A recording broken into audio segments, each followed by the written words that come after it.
Before we get started, I have something I need to say. I've been writing, rewriting, and deleting what I'm about to share, and it's not because I'm ashamed. It's because this society believes there is a side to take over whether women and Black and brown people should have agency over our bodies. And as an American journalist, there's this imagined neutral space I'm supposed to sit in, even though the rules to this profession were created by men, white men, based on what and whom they deemed important. Think about that for a moment. The erasure that needs to happen for a Black woman like me to sit in that neutral space. I had an abortion when I was 22, 6 months from college graduation and $20,000 in student loan debt, paying for an education my family could not afford. I made the mistake of getting pregnant, a mistake I'd been told my entire life not to make. That other thing my family could not bear or afford, another single mother with a long list of dreams deferred.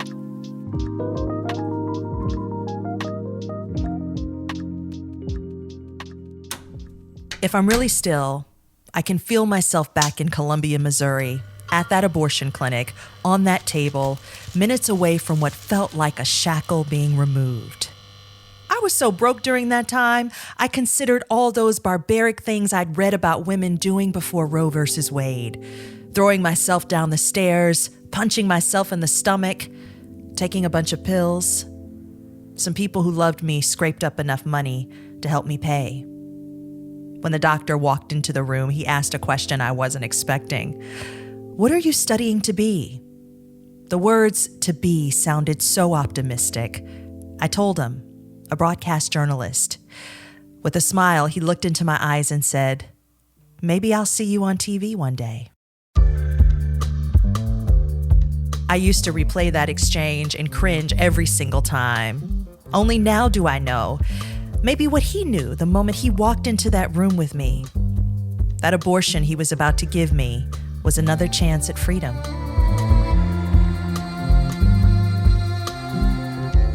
I don't take abortion lightly, but here's the truth. For women like me, access to an abortion is a matter of survival, and if we're lucky, a step towards liberation. A step we've been socially and professionally discouraged from talking about, a step that is now threatened. Bodily autonomy is very much the fight that we have been having since we came to this soil, right?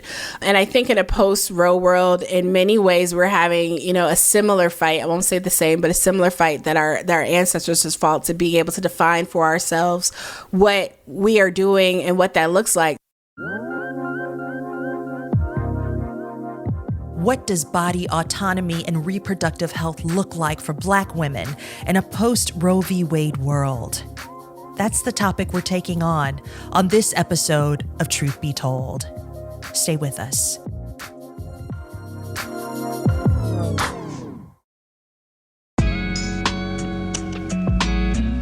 Before that Supreme Court draft opinion was leaked, we were going to explore in this episode emerging evidence that shows stress, racism, and oppression can have a direct impact on our reproductive health and the ways we can combat that.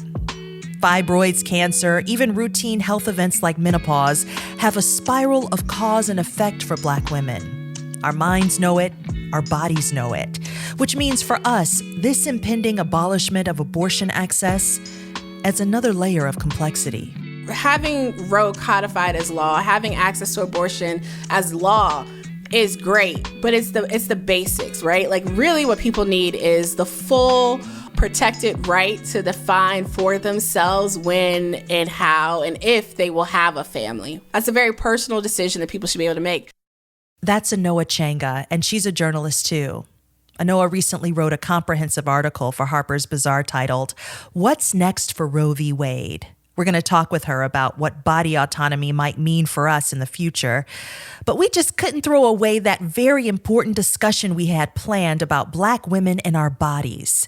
So a little later, we're going to catch up with Dr. Ashley Davis, a surgeon from Atlanta who spends upwards of 8 to 10 hours a day, several days a week, operating on Black women who suffer from fibroids and endometriosis. She's got insights for us on how we can take ownership over our womb health.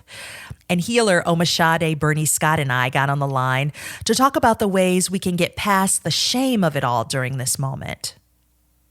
But first, let's get into it with Anoa Changa. In her Harper's Bazaar article, she revealed that nearly 2 decades ago, she had 2 abortions.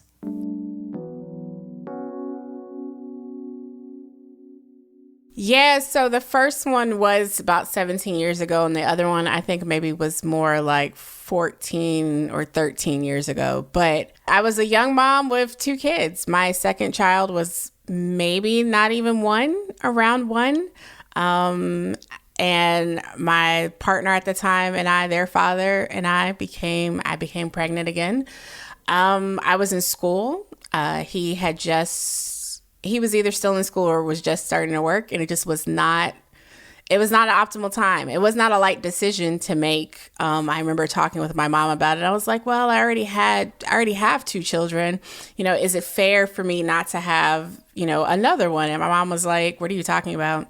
You guys are there's just so much going on. I don't know how you're going to really do that. And this is not anything to anyone else personally and whatever other folks choose to do, but like thinking on the whole, like I said in the piece, like I do reflect back, and I do think that the life that my children are now 20 and 18. And I do think back to the life that my children have been able to have. I went on to law school, and, there have been a lot more opportunities, I think, than if I had, that third child. And then my partner and I were pregnant again a few years after that. And, people can say, well, there's birth control, things happen, unfortunately, right? And part of it for me was, there's a lot of stigma that has been attached to having abortions. And as someone who's quote unquote smart and successful, like, how could I let this happen to me again? And it took a long time to deconstruct and step away from some of that shame. That shame, though, that you talk about, I'm wondering, as a lawyer, as a journalist, you cover reproductive health and abortion. Were you ever hesitant to share your story in that context, that maybe you'd be seen as partial or biased? Yeah, so I think that's a really good question and point. And I'm really thankful that I've had opportunities in terms of my writing to be in spaces where traditional notions of objectivity do not prevent, personal experience or personal understanding of issues from informing the way we're writing. Because when we're honest, like, people's personal ideas and experiences influence all of the reporting we have. When we look at like how predominantly white outlets and how they cover crime, for example, right, and a hyperfixation on Black communities as being more, apt to commit certain crimes or dangerous or things. Mm-hmm. So there are framings that come from people's experience and understanding of the world that do interface with the way they're reporting and covering stuff. I think that there would be a lot of women and other folks who have been pregnant who would be excluded from this type of reporting if that was a litmus test used for people to do this.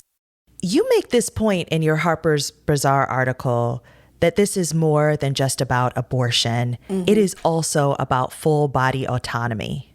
Yeah, and I really, pay homage to folks who do reproductive justice work for really drilling that point home.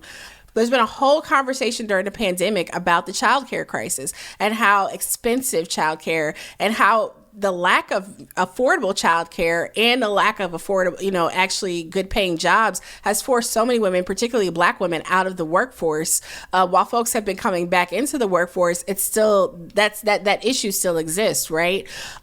We also, again, when I talked about healthcare, we have a very real issue. I mean, even when we see Black women like Serena Williams, right? Like Serena Williams at the pinnacle of her career, very wealthy, probably has access to some of the best healthcare that anyone can imagine, is still talking about what she went through, her own experience, and almost, dying in childbirth. I'm like, that's a very real issue. Like, thinking about my abortion story, I also think about my birthing story when I had my son.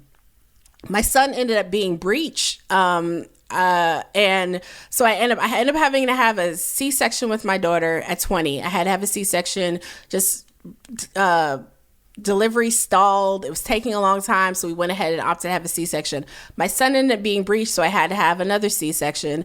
But at the time when they were telling me I had to have a C-section with my son, the attending, I remember this very clearly. The attending said something to me along the lines, she was a white woman, like, aren't you glad for modern medicine? Because back in the old days, you would have died.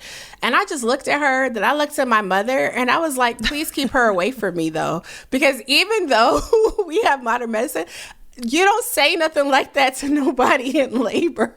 Right in the throes of giving birth. Right. I mean, we understand when you experience giving. Right. It's wild. You understand how delicate of a situation that is and how delicate of a situation it is for Black women in particular. Right.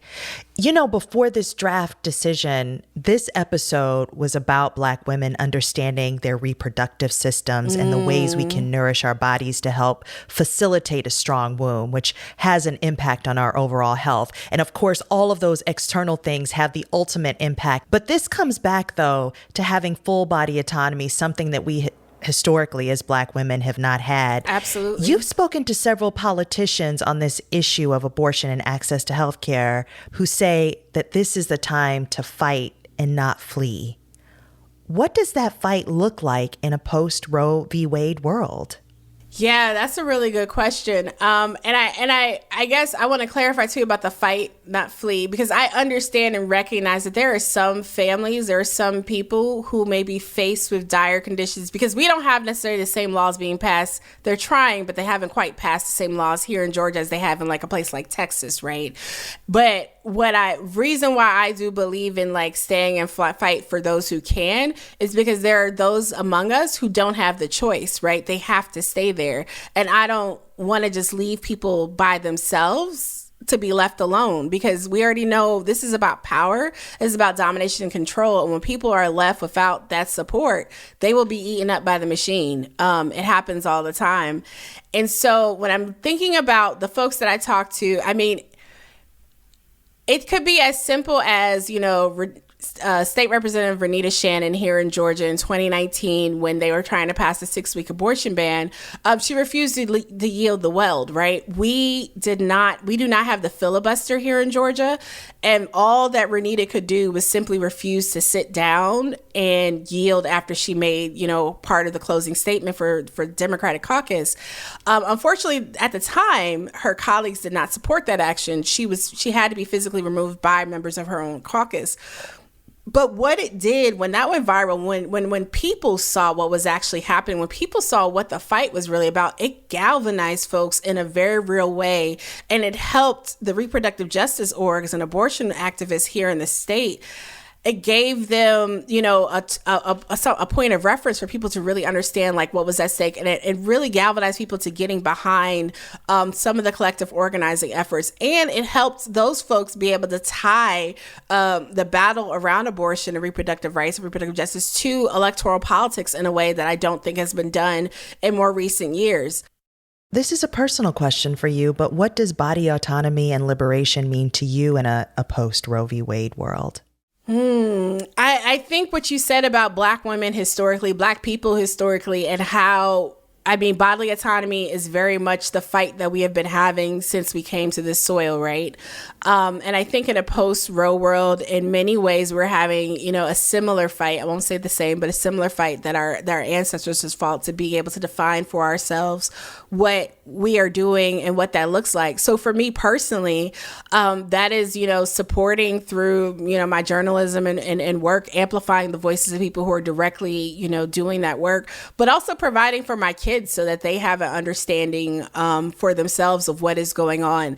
I told you they're 20 and 18, so my son will be a new voter for the first time, and he was kind of on the fence. He was like, I don't know if that matters. I don't know if I should. I mean, this week I've been able to have very real conversations with him about what is at stake and what we're talking about. And these are conversations that my daughter is having with her friends, you know, so like helping to provide them with the tools and resources to navigate and understand this world. And if that means that they need to leave and go someplace else, then I definitely understand and support that as well. But I think it's just making sure that people in my life also have the tools and resources, support and understanding of these issues, so that we're not just mad on the internet, but we're actually taking that online anger into offline action. Anoa Changa, thank you so much for this conversation. Absolutely. Thank you so much for having me. I appreciate you. Anoa Changa is a writer and editor and recently wrote a comprehensive article on Roe versus Wade and where we stand in this moment for Harper's Bazaar.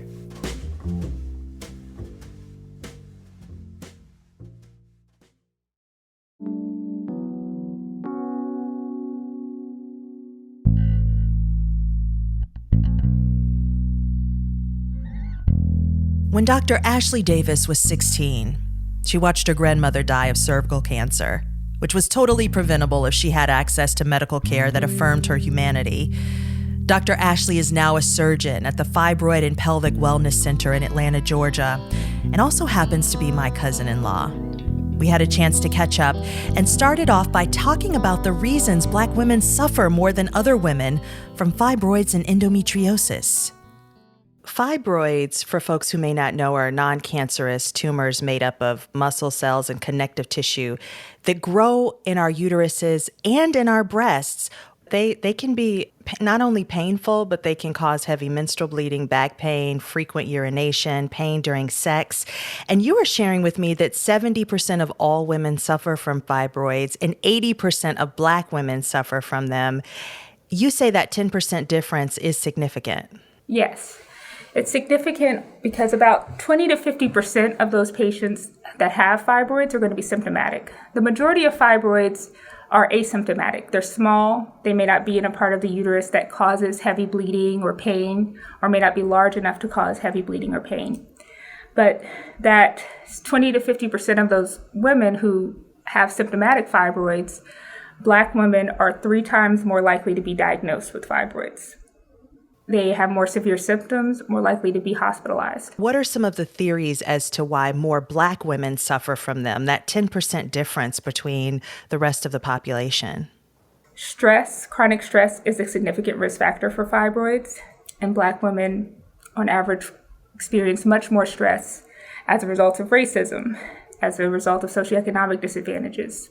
Going back to what you were saying as some of the theories as to why Black women might suffer from them more, the stress of racism and everyday life, there's also this emerging research out of Boston University that has shown that stress plays a significant role, and they're fed by hormones. But then there's this other set of research that is still ongoing that suggests that childhood trauma plays a role in whether people with uteruses experience fibroids. How does that emerging research square with what you see with your clients?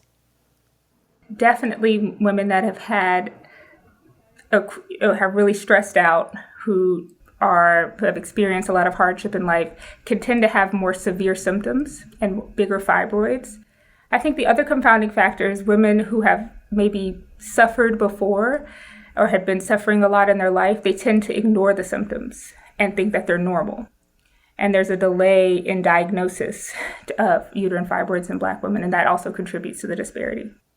Oh, say more about that, right? Because many times by the time a woman comes to you in your office and they're in need of surgery, I mean, this has been a persistent issue for quite some time. Exactly. On average, women take about 3, even from when they're diagnosed, it's about 3 years before they seek treatment. In my personal experience, it tends to be fear. It tends to be the lack of connection with their physician, or they feel like they weren't given enough options or told to just go straight to hysterectomy. There's a lot of factors in why the treatment is delayed, but it's really important that fibroids are caught early, because you have more treatment options to treat them. You know, I know just from my personal experience and my friends and other family members that, you know, the search for a Black doctor who understands what you're going through, who may not discount the symptoms that you have.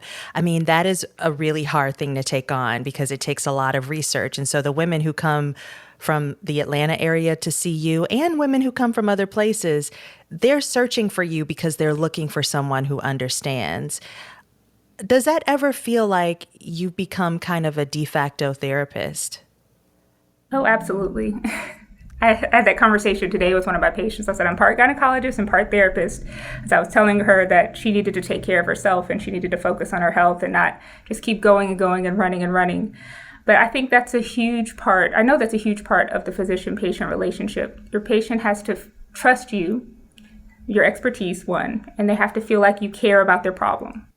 Dr. Ashley, just you saying you were having a conversation with a patient and telling them they need to take care of themselves and slow down. I don't know if I've ever had a doctor even tell me that before.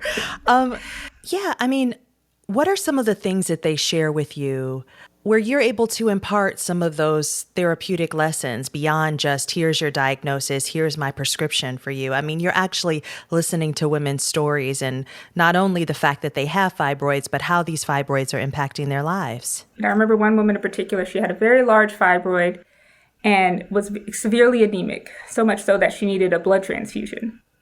And when I got her blood results back, I sent her for a blood transfusion immediately. And I talked to her and I said, why have you been letting this go on for so long? I said, you have to be miserable. Like, are you able to work when you're on your period? And she said, no, but I just feel like I'm supposed to keep it all together and have the perfect life. She's like, I have the job, I have a great husband, and I just need to hold it together. And I can't let people know that I'm suffering. And it's just like, sweetie, that's so much that you put on yourself, and you need to take care of yourself. And you had to get this taken care of, even though it's scary. Yeah, I mean, where does that come from for you to be able to impart that on folks? I mean, part of it comes from your practice and seeing so many women, but also it probably comes from your own personal experiences too, to understanding to slow down. Oh, absolutely. One, I saw my mom push through. She dealt with fibroids and endometriosis for many, many years and didn't ever really know what was wrong with her and thought it was normal. And it wasn't until I was in residency that I told her, I said, hey, Mom, I don't think what you're experiencing is normal. You being so anemic and needing blood transfusions and being so much pain. But her priority was to take care of her children. She had 4 children. She homeschooled us.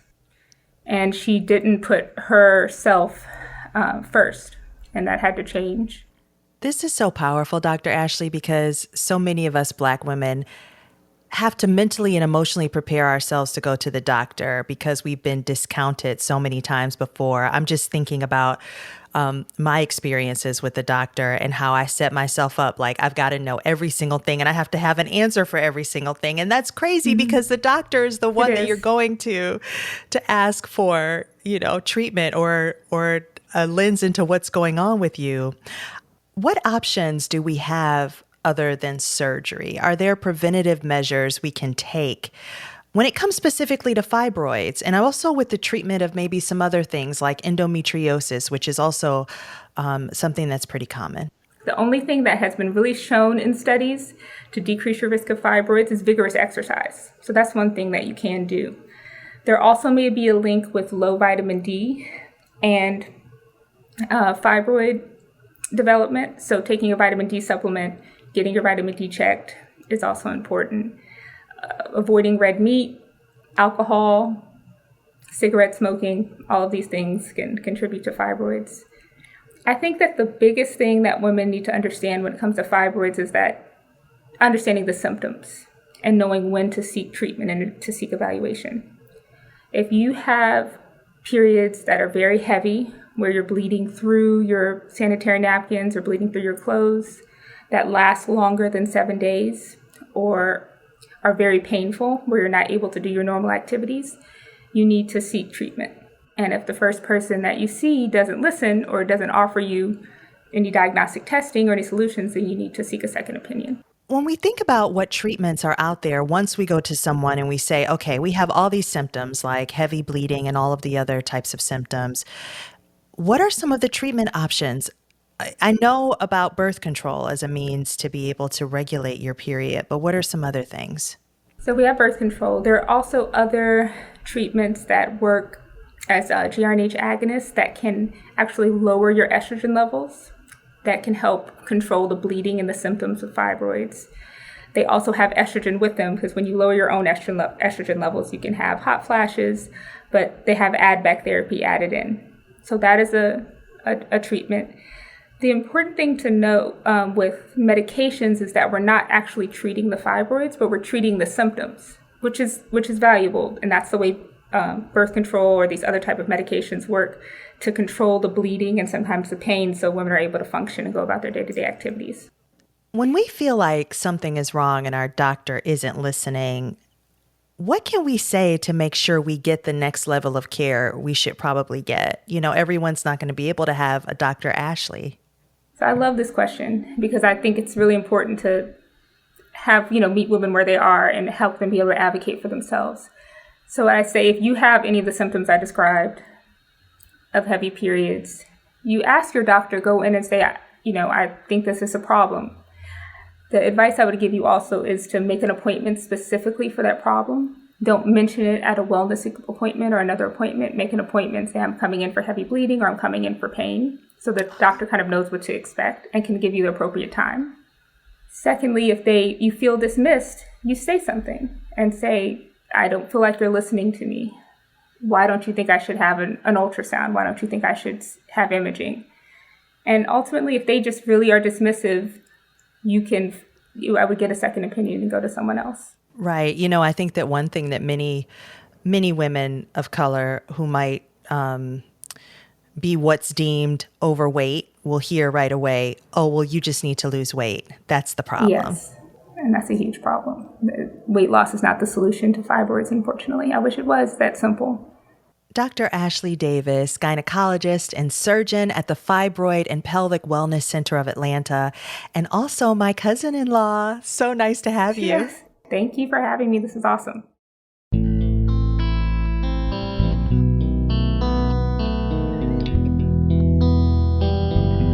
Okay, we're going to take you to a place. It's called the Menopause Multiverse. That's what Omisade Burney-Scott calls the portal to knowledge and wisdom from our elders. Omisade is a healer and educator. She created the Black Girl's Guide to Surviving Menopause. But in this conversation around body autonomy, she's having it with people of all ages with uteruses.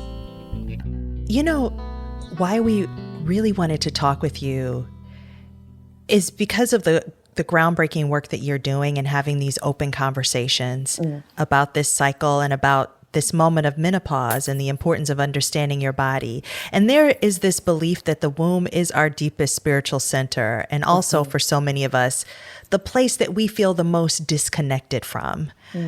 In this moment, as we're talking about reproductive health and reproductive rights, why do you think that is that we're so disconnected? And then from there, I want to talk with you about the ways that we can repair that severed connection.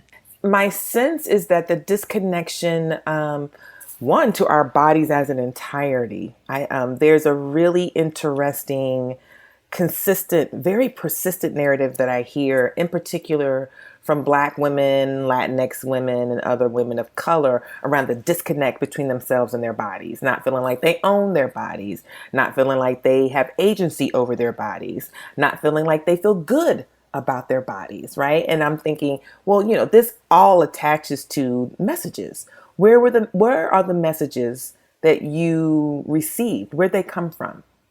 What is the origin of the messages you received when you were a girl or when you were a child that told you something about your body that you couldn't trust, something about your body that was like, this is not valuable, something that problematized or pathologized your body from a young age, right? And it just kept getting reinforced. How you show up in the world is a problem. How you look in this world is a problem. What size you are is a problem. How you decide to engage in pleasure or sexual expression is a problem. Who you choose to love is a problem. And so I think that these messages initially come from our family of origin. And I don't lay that message, that narrative squarely at the feet of my parents without thinking about the context of when they grew up and thinking about the messages that they received. That's not fair. Right? It's really important to understand this long game, the long game of white supremacy, the long game of patriarchy, the long game of misogyny, and the generational passing on of these narratives that doubles down on how you identify who you are is wrong. And so the disconnect makes sense. And so I think we have the good fortune of being in a society also of people who are not here for it. I know I'm not here for it. I know you're not here for it. And so we find ways to kind of deprogram, to unlearn, to heal, to offer new ways of thinking, to console, There's so much shame that some people have moved within the world around their bodies and what happens with their bodies. And so how do we console this person? How do we give them a place of healing? How do we invite them to experience their body from a place of joy and love? And your womb is certainly that, right? So like, how do you access and understand this is your womb inside of your body? It's not inside someone else's body. I'm just super emotional about it. I'm sorry, Omisade. I'm emotional about it, but I also, yeah.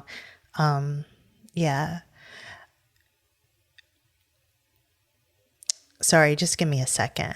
Mm-hmm. Can I breathe? Where I want to go? Can I breathe with you? Can I breathe with you for a second? Mm-hmm. Yep. I've been doing a lot of breathing with people over the last 24 hours, and the emotions that we are all feeling. And I just want to honor like this human response to something that's really scary and just feels so untenable. The possibility, what's possible that could be so damaging to our country and to our children and to the women. So I just want to breathe with you for a second.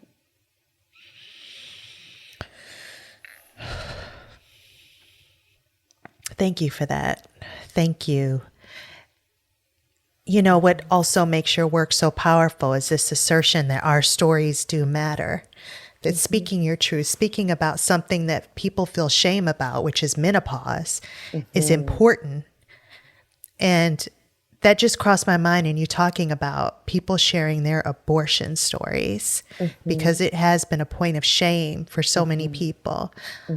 But by being able to say, I have also experienced this thing. Like, can you talk a little bit more about why it's important that we share our truth, that it's important that these stories are out there, that we continue to speak? The shame that we sometimes get saddled with in this culture we live in as women or women identified people around experiences we've had with our bodies is so intense. It feels like sometimes it's choking a person. There are people who I have had conversations with who've come to our events or who listen to the podcast, and they will share with me privately, Omi, I had a lot of shame around this, or I have a lot of shame around whatever it is they want to share with me. And I didn't feel like I could find my voice. And when we talk about abortion care, when we talk about people's ability to access all health care as folk who have uteruses, all health care, inside of that, I think, is people's ability to be able to share their story if they choose and not feel shame. And so creating these safe spaces for folk to share their stories and for folk to make that courageous leap to out themselves. I feel like that happens as well with pregnancy loss. There are so many people that I have shared my pregnancy loss story with, who's like, I didn't know you had a miscarriage. I was like, and I try to share that story. It's important. It's important for us to know that all of the ways in which we experience our bodies, all of the ways in which we make decisions about our bodies, I don't want folk to carry shame around that. Progress is not linear. Liberty and justice and freedom is not something that just happens. It's not. It's not a spontaneous incident. That's why we call it movement. It's not stagnant, which means it also will be kind of folding in on itself and becoming what it needs to be. So it continues to be, it resonates. It still has a potency to it. And I really appreciate you reminding folk that who we are and the work we do around movement or liberation or healing is nonlinear and iterative, right? So when you think you have figured it out, the universe will loop back around and say, well, here's another version of what you thought you figured out. How do you want to address it now? Because you also have new tools, or you may have new relationships or new knowledge. I like to think that the knowledge that I get to bring to this space, to the reproductive justice movement space, to Black creative space, to the larger social justice movement space, is from the menopausal multiverse. We ended up creating a zine called Messages from the Menopausal Multiverse after George Floyd was murdered because I wanted to offer comfort to our community. I wanted to offer a balm and say, listen, this is a hard time. We're in the middle of a pandemic. And then George Floyd was murdered. Breonna Taylor was murdered. Folk are stressed. People don't know what's going to happen to us. I wanted to tap into that wisdom from the menopausal multiverse and offer us what we already have access to. I'm not actually asking you to create something new. I'm asking you to reimagine what you already have. I may be asking you to unlearn some assumptions that you move with that are not useful, right? So the shame piece that we talked about, maybe I'm asking you to put down some shame. Maybe I'm asking you to unlearn some of the things that you learned about your body that makes you hate your body, or makes you second guess your body, or makes you second guess your decisions that you should be able to make about your body, not my body, your body. And so we just offered that up. And I'm just going to keep tapping into the menopausal multiverse, keep offering this wisdom, and keep being the beneficiary. Yes.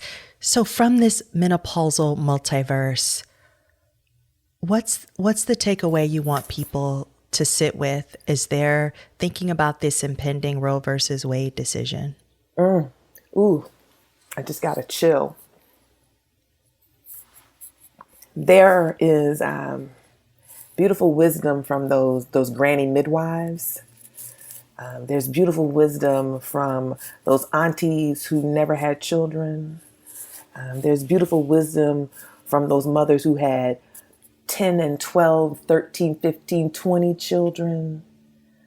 There's beautiful wisdom from the doula. There's beautiful wisdom from that hoodoo root doctor. There's beautiful wisdom from that menopausal multiverse that is true in this place where we live, in this dimension where we live.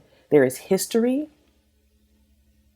there's medicine, there is healing, there are maps, there are rituals that we can tap into to help us navigate this time that we're in and help us heal our bodies. Where and do protect people our start? Bodies. Ooh, child. Yeah. I think Maybe it starts by calling up your auntie. Maybe it starts by that. I absolutely am a huge proponent with starting where you live. Go home. Yeah. Sit on a porch. Sit on a porch and be quiet. Sit on a porch and tell your story. You know, deliberately and intentionally and respectfully call people to the table. Let's have a conversation. Can we have dinner? Can we take care of each other? Reach out to your folk. Listen to stories. There are other iterations of ourselves that are co-conspirators in us being happy and healthy.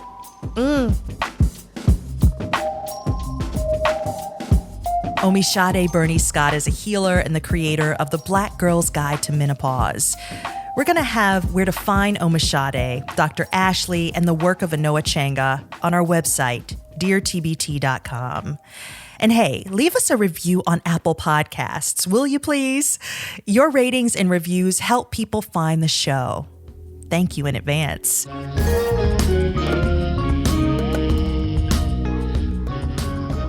Truth Be Told is a production of TMI Productions and is produced by B.A. Parker, Phyllis Fletcher, Aisha Brown, Enrico Benjamin, and Adama Imeson, in association with Fearless Media. Our theme music is Rest by Otis McDonald and Zora's Moon by Candace Hoyes. Special thanks to Rochelle Roberts and Sam Rafelson. And a thank you to Heising Simons and the Ford Foundation for funding Truth Be Told. I'm Tonya Mosley. Until next time.